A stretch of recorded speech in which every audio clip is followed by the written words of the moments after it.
Today, guys, as you already know, we're not gonna have any topic, so everything depends on you. All the questions that you might have, we're gonna discuss here.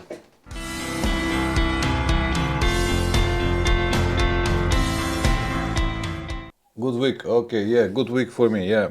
I've got a few hundreds of kilometers riding. I just been to a motorcycle meeting in the middle of the country. It was fantastic for 2 days. Rode the new Himalayan, alright. What is your experience with it? Was it good? 450, yeah? 450. Alright. They said that the build quality it's way better than the old model. Is it true? Engine handling, braking, starting, seating and standing position excellent. Nice to hear this.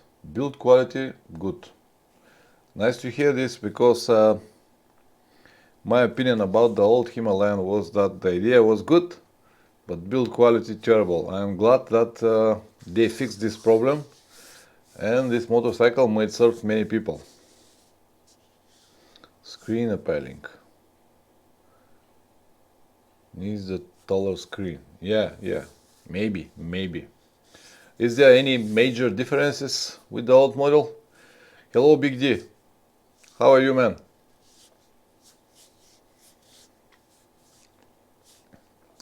Today, guys, as you already know, we're not gonna have any topic, so everything depends on you. All the questions that you might have, we're gonna discuss here. I'm also very good, Big D, thank you very much. Let's wait for a couple of minutes to see how many people will join the conversation and then we can start. But as I said, there is no topic, there is no rush. If you have any questions, we can discuss it. Oh, so I'm gonna have a tubeless tires also. All right. I'm glad that they improved the quality. Tubeless tires are not something that are going to impress me, but build quality is really important. Okay, so they're gonna have it for 500 pounds optionally. Okay, good for everyone who wanted. So what is the power? The old model was something like 25 horsepower. What is the power of this new Himalayan, Richard? How you felt it, more important. How you felt it riding it on the UK roads? 40 horsepower. 40 horsepower is much better. So they improved the engine only with 50 cc, but with almost more than 15 horsepower. Good to know. Let me see how it looks like. What is the major difference? Power enough for me, cruises 100 to 110, okay.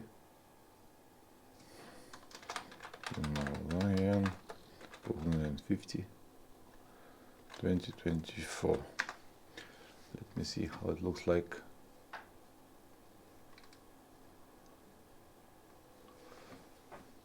What is the major difference in the design? Okay.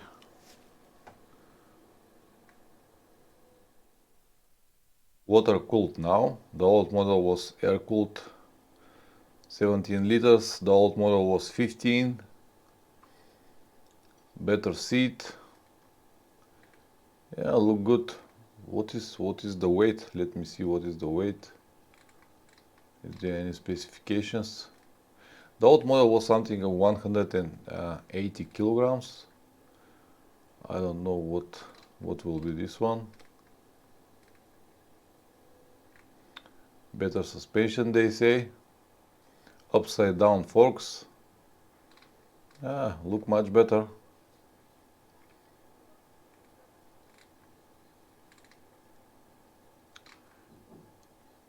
Chassis and suspension. Engine dimensions, okay. 196 kilograms with 90% fuel and oil. So under 200 kilograms, which is good. 190, but the weight feels low and manageable. All right, good to know this. Suspension, let me see suspension. 43 millimeters, 200 millimeters of travel. Linkage, good. And what is the price, Richard? What is the price in UK?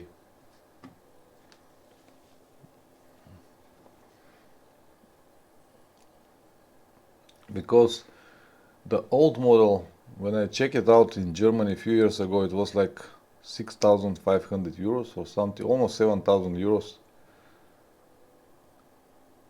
5,750 with tubes, pounds, which is like 6,000 and something euros. All right, fair enough. 620, okay. Sterling. Okay, so around 7,000 euros. Okay, thanks for sharing, Richard. I'm sure that this motorcycle will have an audience, especially if the build quality is improved, not like before. Yeah, good to know. All right, how was your week, Richard? Except the Himalayan, did you have time to write a bit?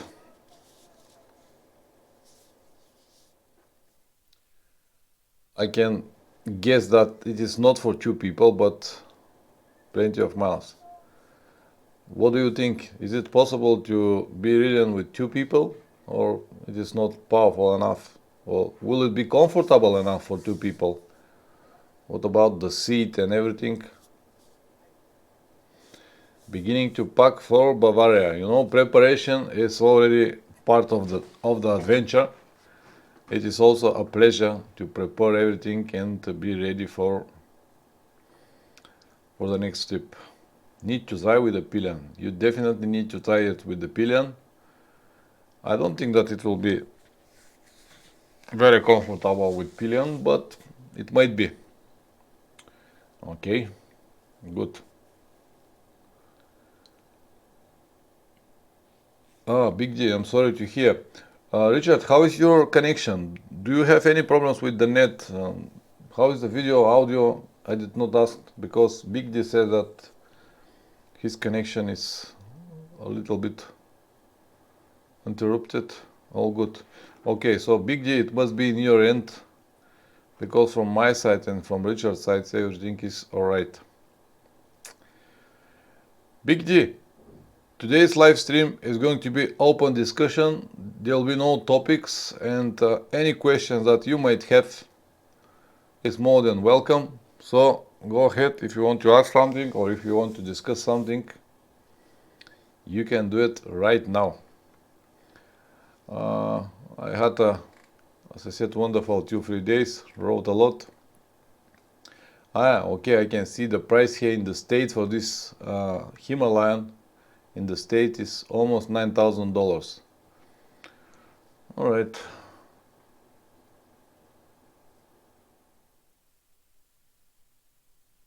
$9,000, yeah. Chassis, body with, okay. Sherpa 450.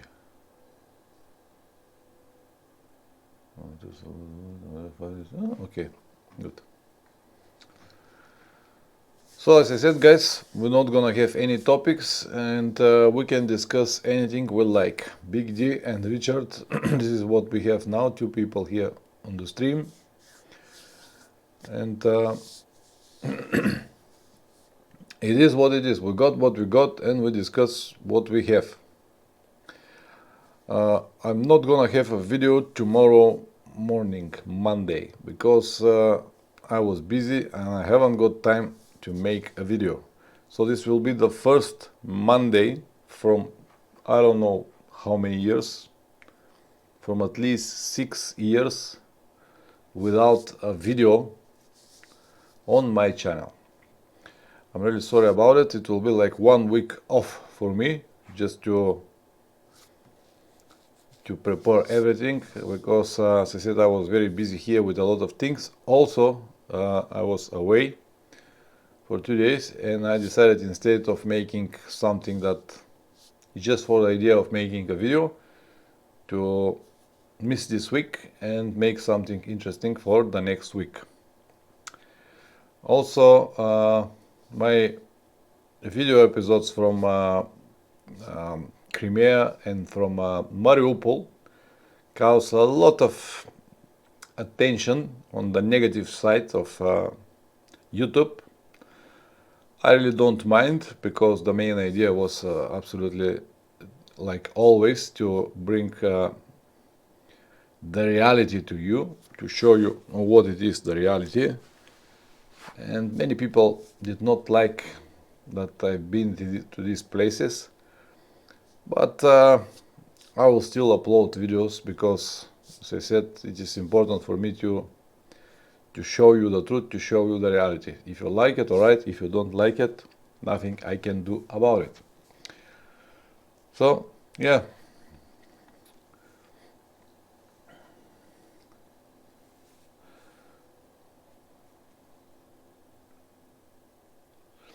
No problem, I'm enjoying the Magadan trip. Hugely how small multi-food travel bags, the grid light is the right. Absolutely, weight is weight. Yesterday I had here very interesting ride around one of the mountain passes in Bulgaria, because our country, Bulgaria, is separated from west to east with a big mountain named Stara Planina, which is mean like old mountain. It is not high. It's like the passes are on maximum 2000 meters, but there are so many. So every time when you need to go from north to south or from south to north, you actually need to use one of the passes. And in Bulgaria, we have around 38 different passes crossing this mountain. And I've been to almost each one of these passes, but one I missed. I tried to ride on it 3 years ago with my old Tenere, but it looks like I got the wrong entrance, and I was not able to do it because it was just too muddy, too steep hill, and I gave up the idea when I was there. I was alone, and I said, nah, I'm not gonna try it. It was just not something that I wanted to risk a lot. But yesterday I went to this pass with 2 more friends, so 3 more friends, so we were 4 people all together, and we did this pass from south to north, and the name is Rusaliyski Pass. But what I wanted to say is that when we're talking about the light is the king always, we went there with 2 Teneres, like mine. I was with my Tenere, my mechanic and friend Plamen was with the Tenere, and 2 guys with a DR 650 light bikes. But one of the guys was a guy 10 years older than me, and this was his first off-road experience. And man, it was such a battle to see how this man struggling with all of this weight, even though his motorcycle was like 160 kilograms. When you don't have enough experience, these 150 kilograms are like an elephant for him. And was interesting moment to cover this mountain, because it's a completely dirt road. Start with stones and some steps like this, go to the top of the mountain on almost 2000 meters. There's a big mountain lodge on the top. We ate over there, and then on the way down it was a lot of rocks, a lot of mud, because of the last week rains and stuff. But was really interesting to see all of this. And the person who did this old guy, was struggling so much, but finally when we went down there, he said, I'm gonna say to everyone who never been on the places like that, that if you haven't got the chance even once to ride off-road, you actually got nothing. So it's a different type of experience. Not that the off-road is something that everyone you should do, but it's a different perspective to see a specific country or place, to have a different experience. And that's why it's good to have a light motorcycle that will allow you to see at least some parts of specific countries that are not on the asphalt roads. But anyway, I was happy that I was able to cover this path that I couldn't make years ago. Richard, do we all agree that the adventure doesn't have to be months long? Absolutely, the adventure needs to be as long as you need it. If you want it to be just 2 days, of course, 2 days. As I said, guys, I just spent 2 days riding around and I really enjoy it. So everyone got a different preferences and different understandings about how long the trip needs to be, or how the trip's supposed to go, or where to go, what kind of motorcycle. So it is absolutely up to you where, how, and with what to ride, and with whom to go, or whatever. As we discussed many times, adventure is just a state of mind. It is not a definition. It is not a specific action. It is just a definition, and it means different things for different people. So it could be just 1 day, 2 days. So yesterday, for example, I have this wonderful adventure to go over the mountain, and that's why I love so much these adventure motorcycles, because they gave you the chance to ride on the road and then go into the mountain, cross the mountain, and then continue on the road. Yeah, absolutely. Even a simple overnight can turn out to be an epic adventure. Or it could be the worst or the best moment that you ever had.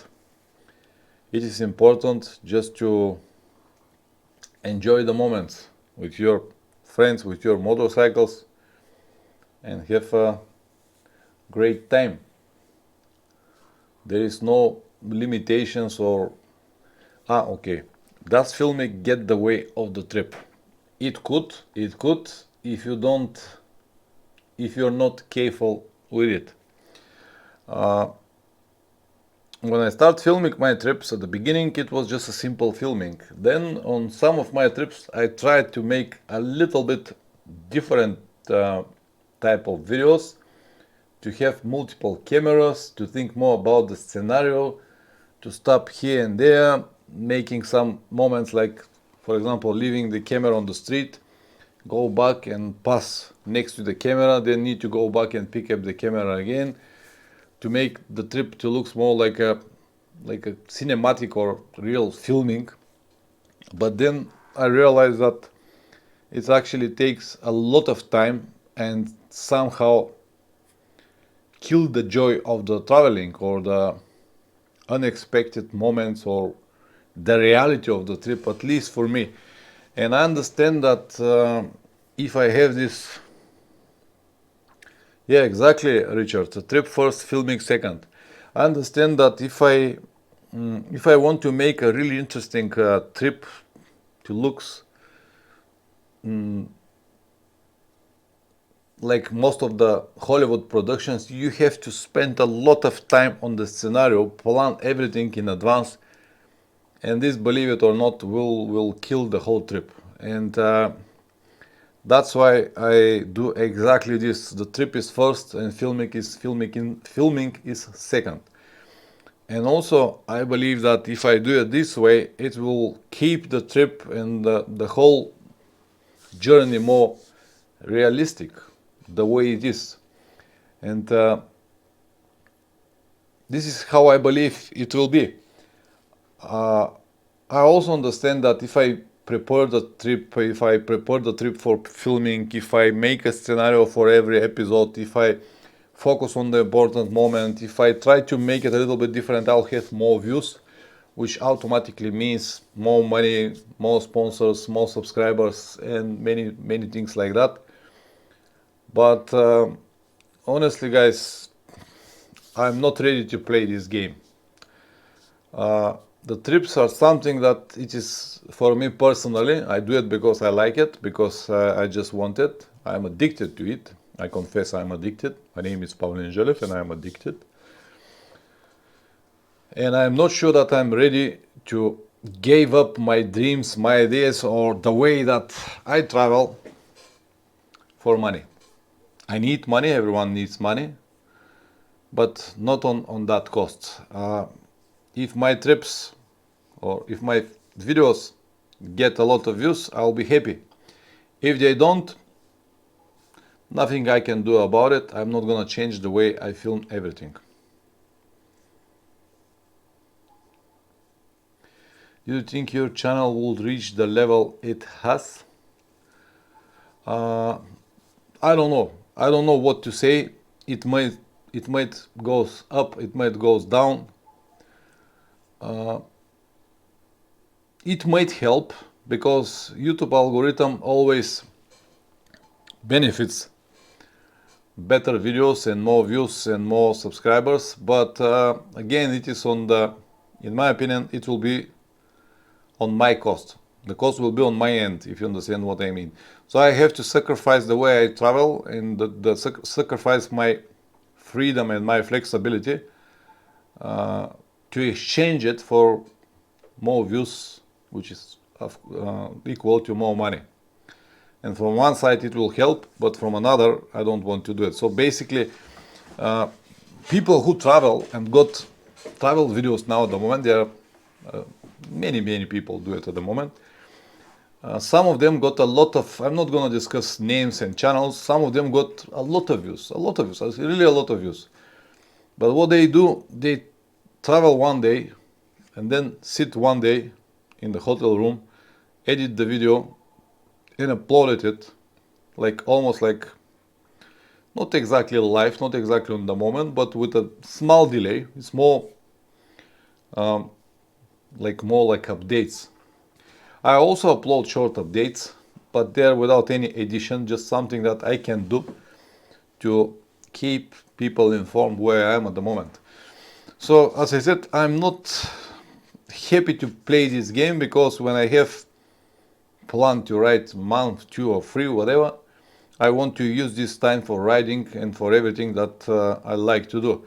But if I want to upload videos, this means to bring a computer with me, to spend a lot of time in the hotel room editing videos. I'm not gonna do it. I'm really sorry, but I'm not gonna do it. Yeah, my commentary separates your videos from others. It is spontaneous and it makes it interesting.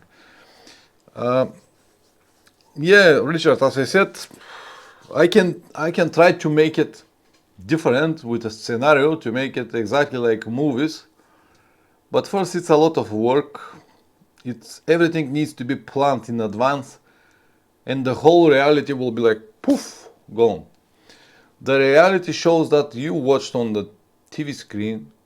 There nothing real over there. Everything is scenario pre-planned. All the reaction of the people, everything that you see, it's absolutely scripted and planned in advance. So that's why I prefer to film the videos the way I do it, and to have my live reaction, whatever it is, good or bad, and somehow I call them real. But yeah, I'm not gonna change it, Richard. I'm not gonna change it.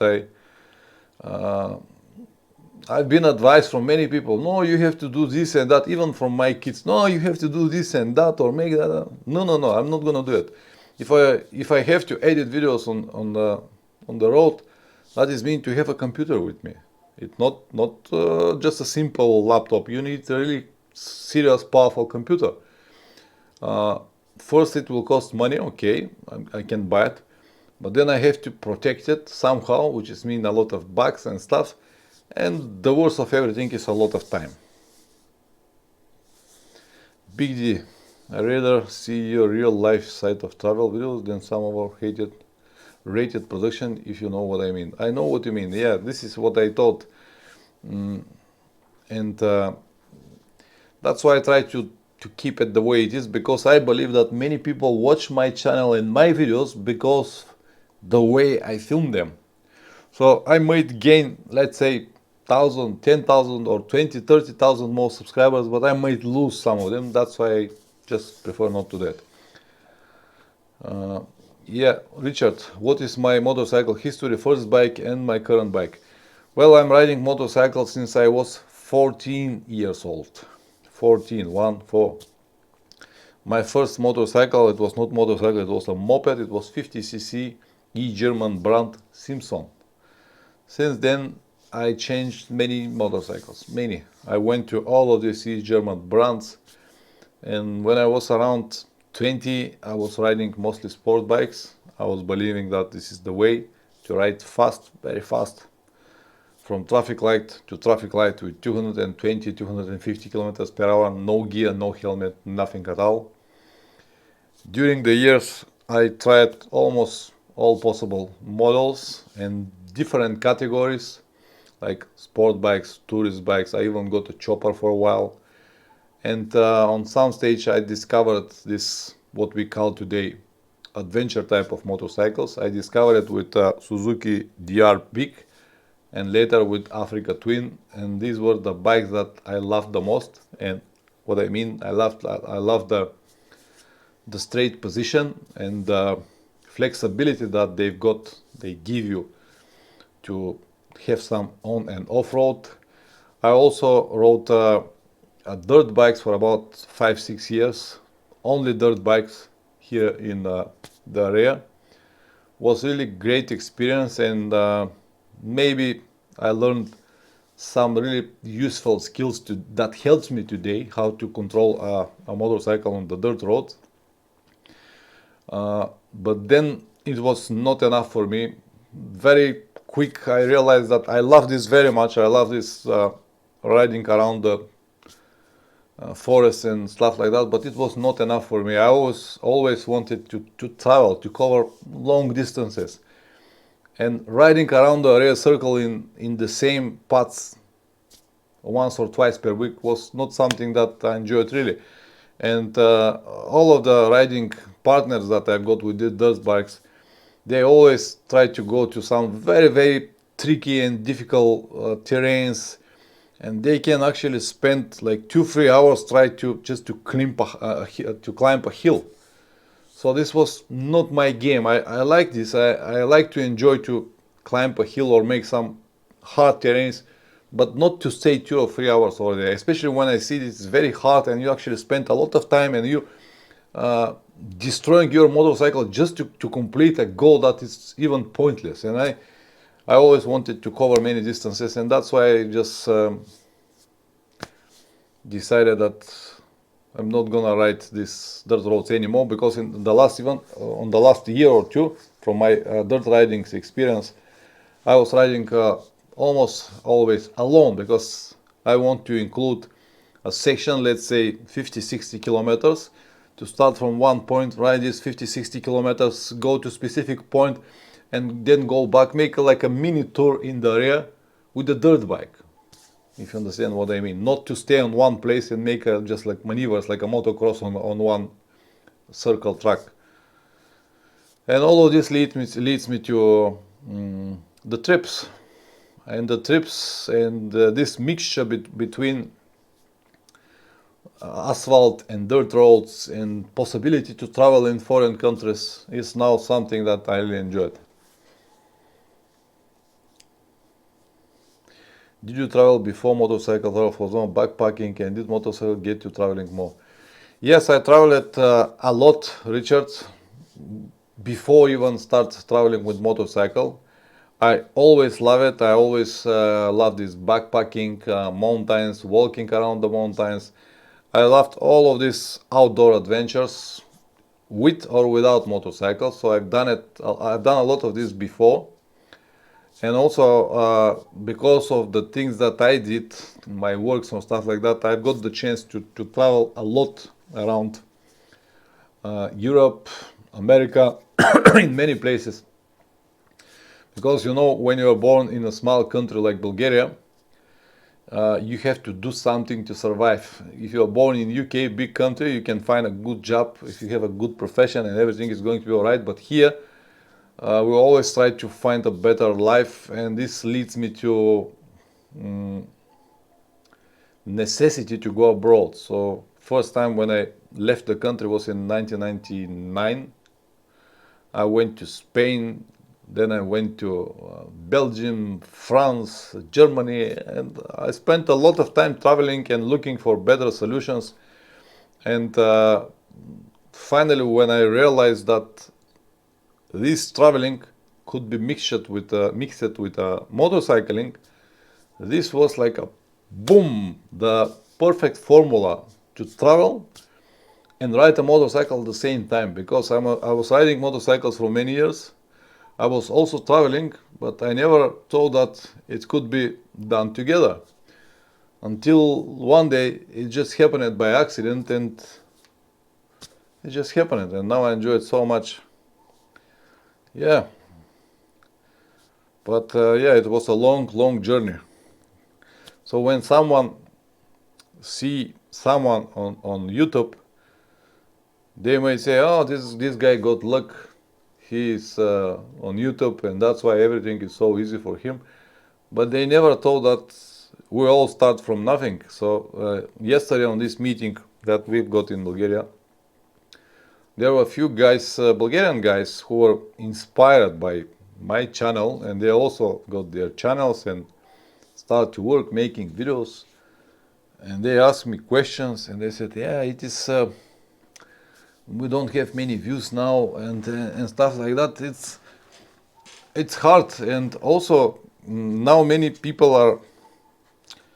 They see this YouTube as an opportunity and profession. But when I started, YouTube was just a place to store my videos. I never planned it, I never watched it as something that I'm gonna do until the rest of my life.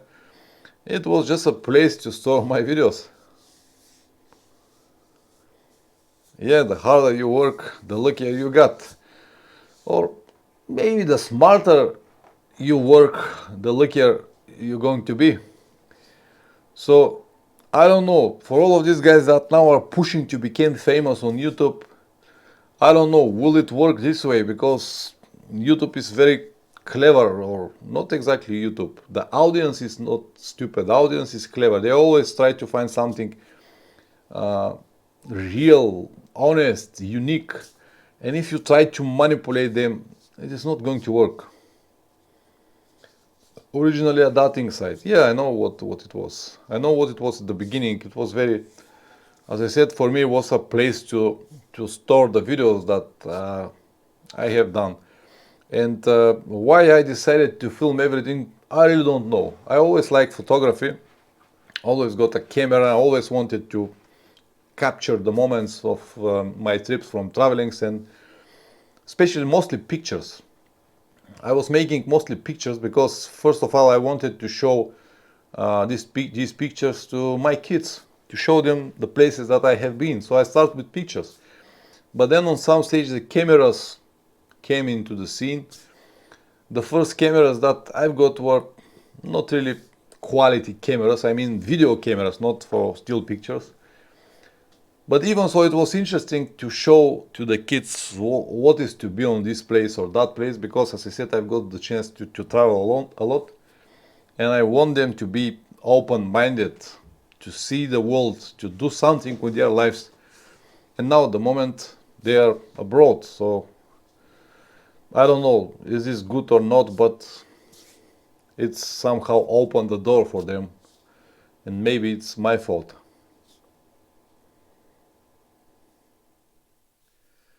How long do you think your traveling will last? Any big goals left after South America?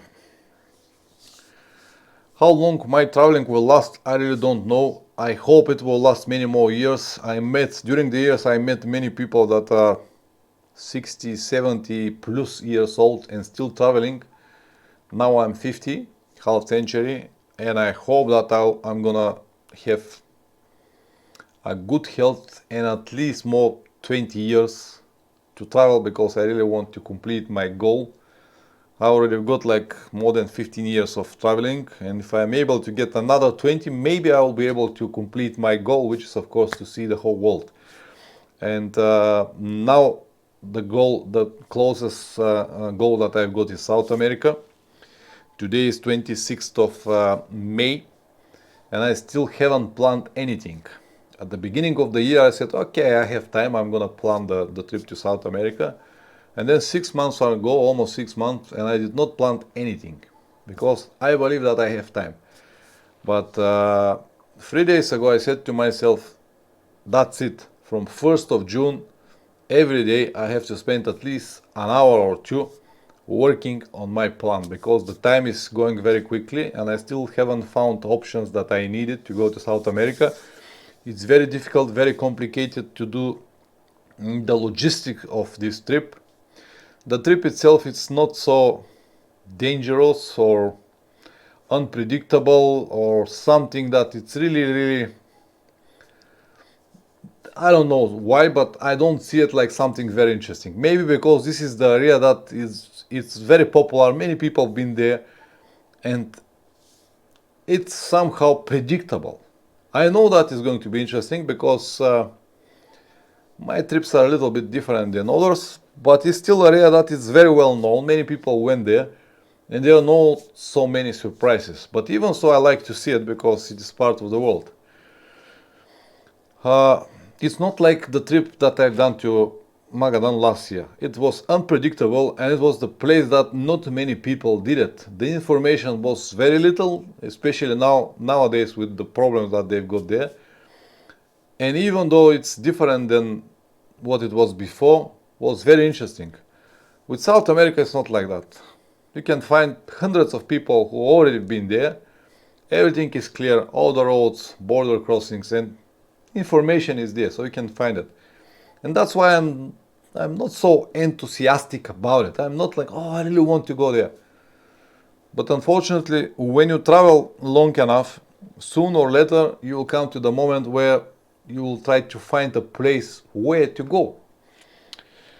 And now I planned this South America, but as I said, it's very complicated with the motorcycle. So the options are to ship my motorcycle there, to buy a motorcycle there, or to rent a motorcycle there, or maybe someone to give me a motorcycle, which is also an option.